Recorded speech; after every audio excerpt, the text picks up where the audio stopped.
L'identité, en fait, c'est comme ça.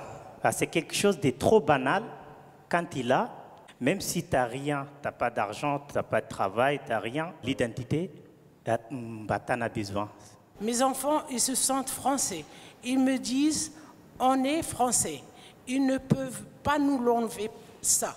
Mais depuis qu'il y a les attentats et tout ça, ils disent qu'ils ont un peu perdu leur identité. Si on essaie de s'intégrer, quand on commence à vivre dans un autre endroit, ça nous fragilise. On n'est jamais serein. On ne sait pas ce qui va passer. Toujours, tu es toujours en doute. Ce n'est pas la même chose pour les gens qui sont origines du pays. Ce qui fragilise l'identité, c'est le regard et la méfiance. Personne ne croyait en moi. J'avais besoin depuis le départ que quelqu'un croit en moi. Tout ce que j'ai dit à la préfecture, ils n'ont cru à aucun mot. Ça, c'est trop difficile à supporter. Tu te demandes ce que tu as fait, qu'alors tu n'as rien fait. Je suis arrivé la première fois en Europe en juin 2013. Et j'ai finalement eu mes papiers presque 3 ans après. J'ai fait 6 mois en Angleterre, 1 an en Italie et le reste en France. Je voulais juste un pays ou un endroit qui m'accepte, qui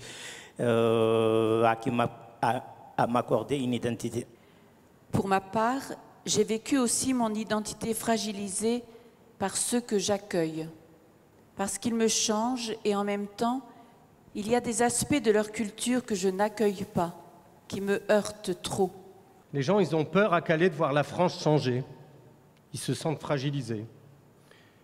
Mais si tu es serein avec ce que tu es, avec ton histoire, ben finalement, l'arrivée de l'étranger, elle ne te fait pas peur, au contraire. Je crois que petit à petit, la fraternité va naître. Et en même temps, cette cruauté et cette souffrance que l'homme inflige à l'homme me fait énormément souffrir. Il y a des évolutions qui prendront du temps. Un temps plus large que celui de ma seule génération. La fragilité, ça n'est pas que négatif. Ça renforce également. C'est aussi ce qui ouvre à la vie.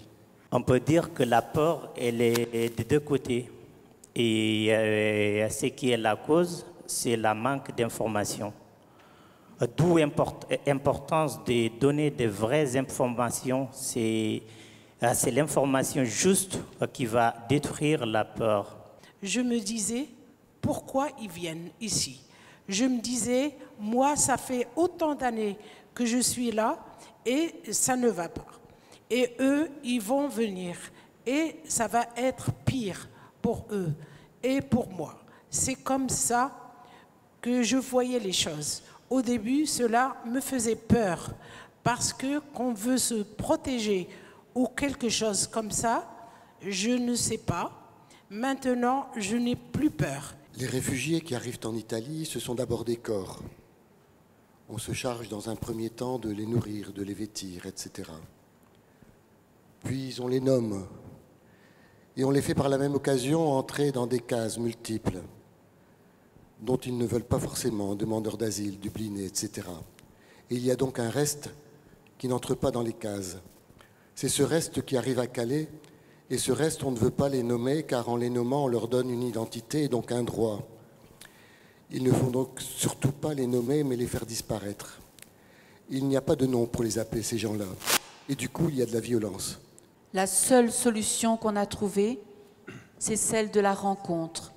Et cette proposition est de plus en plus difficile, parce qu'on ne nous laisse même pas cette case de la rencontre. Les exilés n'ont plus droit à un espace, n'ont pas droit à un espace. Moi, ce qui me fragilise souvent, c'est de ne pas avoir de réponse. D'être devant un truc où... Je pense à 4 femmes là, qui venaient à l'accueil de jour et c'est horrible ce qu'elles vivent, mais on n'a pas de réponse. De toute façon, elles sont coincées. Et ce qui renforce en même temps et qui donne une énergie dingue, c'est de voir à quel point elles sont capables, elles, de continuer à avoir un sourire et d'être solidaires entre elles. De tous les côtés, il y a des amoureux de la vie.